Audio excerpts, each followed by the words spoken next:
एक छोटे से जंगल में शेरनी अपने 2 बेटों को जन्म देते ही मर जाती है। शेरनी के दोनों बेटे बहुत ही ज्यादा सुंदर और बिल्कुल सफेद दूध जैसे थे। तभी वो दोनों भूख लगने की वजह से जोर जोर से रोने लगते हैं।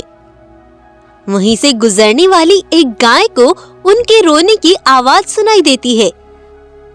तब गाय उन दोनों के पास जाकर देखती है कि शेरनी मर चुकी है और उसके दोनों बच्चे खड़े रो रहे हैं। उनको देखकर गाय को उनके ऊपर बहुत दया आती है। अरे अरे बेटा, तुम रोते क्यों हो? तुम्हें भूख लगी है ना? कोई नहीं, मैं तुम्हें दूध पिलाती हूँ। तब गाय उन दोनों को अपना दूध पिलाती है। गाय का दूध पीकर दोनों बच्चे कुछ अच्छा महसूस करते हैं। तभी से गाय उन दोनों को अपने ही साथ रखने लगती है। गाय एक का नाम सिम्बा रखती है और दूसरे का नाम बंटी। गाय दोनों बच्चों का बहुत अच्छे से ख्याल रखती है। कुछ दिन बीत गए थे। दोनों भाई अब बड़े हो चुके थे, लेकिन एक तूफान में उनकी माँ गाय का भी एक पेड़ के नीचे दबकर देहांत हो गया और वो वहीं मर गई। अब दोनों भाई बिल्कुल अकेले से रहने लगे थे। तब उन्होंने सोचा, अरे सुनो सिम्बा भाई, मैंने सुना है हमारे पास वाला जंगल बहुत सुंदर और बहुत बड़ा है। मैं तो सोच रहा हूँ कि आज वहीं घूमने चलते हैं। वैसे भी इस छोटे से जंगल में रहकर मैं ऊब चुका हूँ। हाँ बंटी भाई, तुम कहते तो सही हो, लेकिन मैंने सुना है वहाँ का राजा बाघ बहुत सख्त दिल वाला है। अरे भाई पता है, लेकिन वह कुछ दिनों के लिए किसी दूसरे जंगल गया हुआ है, इसीलिए तो मैं तुम्हें चलने को बोल रहा हूँ। अच्छा फिर तो ठीक है, चलो चलते हैं। तब वो दोनों उस जंगल की ओर निकल पड़ते हैं और कुछ देर में उस जंगल में पहुंच जाते हैं। उसी समय उन्हें एक भालू देखकर बोलता है, अरे बकरी देखो, ये दोनों तो सिम्बा और बंटी लगते हैं, है ना? हाँ भाई, ये तो बिल्कुल ऐसे ही दिखते हैं। अरे सिम्बा भाई, ये हमारे बारे में क्यों बोल रहे हैं और इन्हें हमारे नाम का कैसे पता? हाँ भाई, यही तो मैं सोच रहा हूँ। तब वो दोनों आगे बढ़ते हैं। तब एक भैंस उनको देखकर बोलती है, अरे, ये क्या देख रही हूँ मैं? ये सिम्बा और बंटी जिंदा कैसे हो गए? अरे भाई, ये भैंस क्या बोल रही है? ये सब हो क्या रहा है? पता नहीं भाई, मुझे तो सब अजीब सा लग रहा है और ये जंगल मुझे देखा सा क्यों लग रहा है? तभी उन दोनों की नजर एक बूढ़ी शेरनी पर पड़ती है, जो कि एक पेड़ से बंधी हुई थी। तब वो जैसे ही उसके पास जाते हैं तो वो शेरनी बोलती है, मुझे मालूम था कि भगवान तुम्हें जरूर भेजेगा। आज भगवान ने मेरी सुन ली है।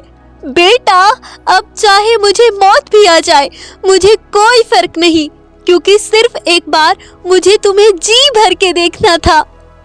ये आप क्या बोल रही हो? क्या आप हमें जानती हो? एक मिनट, आप मुझे देखी सी क्यों लग रही हो? क्या आप पहले मुझे कहीं मिली हो? रुको एक मिनट, मैं तुम्हें सब बताती हूँ। भाइयों, सभी इधर आओ, देखो मेरे दोनों बेटे वापस आ गए हैं।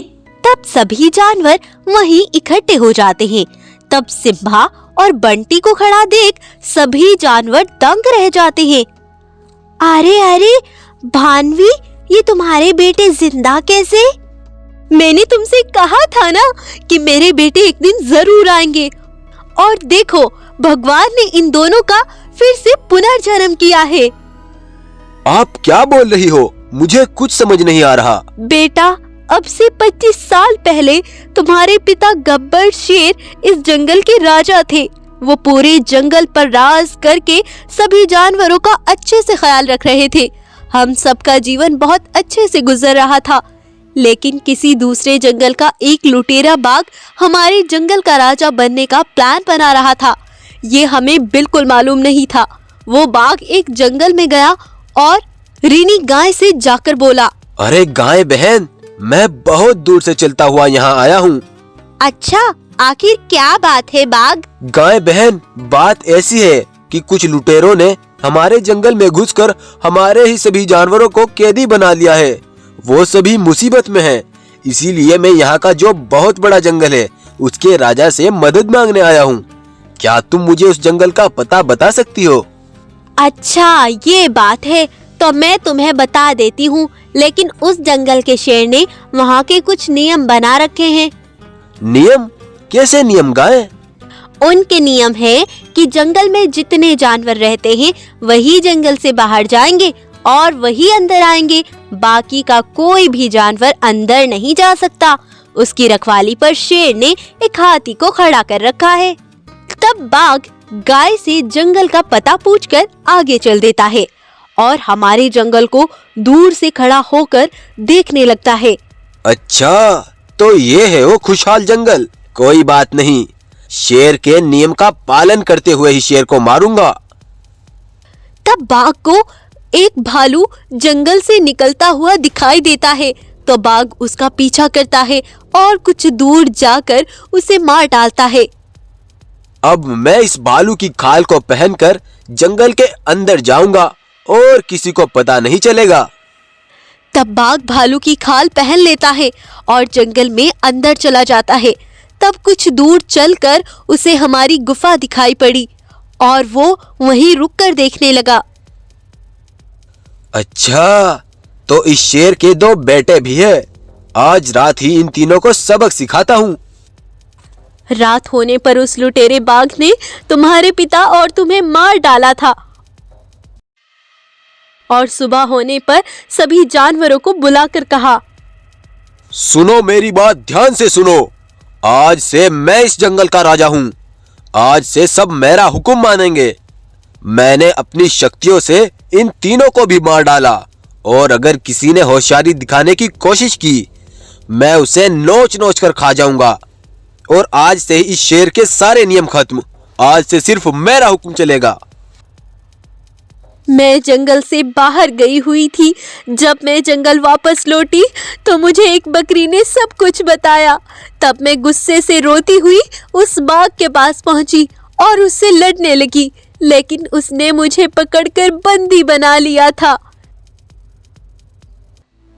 इस तरह से बेटा उस लुटेरे बाघ ने पूरा परिवार हमारा बर्बाद कर दिया था, लेकिन मैंने भगवान से तुम दोनों के वापस की बहुत प्रार्थना की। मतलब ये हमारा ही जंगल है और हमारा अब पुनर्जन्म हुआ। माँ, तुम चिंता मत करो। अब हम उस लुटेरे बाघ से अपने पिता का और अपना बदला लेकर रहेंगे। तब दोनों भाई अपनी माँ को आजाद कराकर गुफा में ले जाते हैं और अगले ही दिन बाघ भी अपने जंगल वापस लौट आता है। शेरनी को पेड़ से बंधी ना पाकर वो सीधा गुफा की ओर जाता है, तो देखता है कि शेरनी और उसके दोनों बेटे वहां खड़े हैं। तुम दोनों जिंदा कैसे? मैंने तो तुम्हें मार डाला था ना। तुमसे अपना बदला लेने के लिए भगवान ने हमें पुनर्जन्म दिया है और अब हम तुम्हें कच्चा चबा जाएंगे। तब दोनों भाई उस पर हमला कर देते हैं और उसे वहीं मार डालते हैं। वहीं पर उस लुटेरे बाघ का अंत हो जाता है और उसके बाद से दोनों भाई वहां के राजा बनकर अपनी मां के साथ हंसी खुशी रहने लगते हैं। इस तरह 2 भाइयों का पुनर्जन्म हुआ और उन्होंने अपने पूरे परिवार का बदला लेकर जंगल को फिर से खुशहाल कर दिया। तो अगर आपको आज की हमारी स्टोरी अच्छी लगती है तो इसको लाइक और शेयर जरूर करें। फ्यूचर में ऐसी इंटरेस्टिंग यूनिक स्टोरीज के लिए आप हमारे चैनल को सब्सक्राइब करने के बाद बेल आइकन को जरूर दबाएं। Thank you.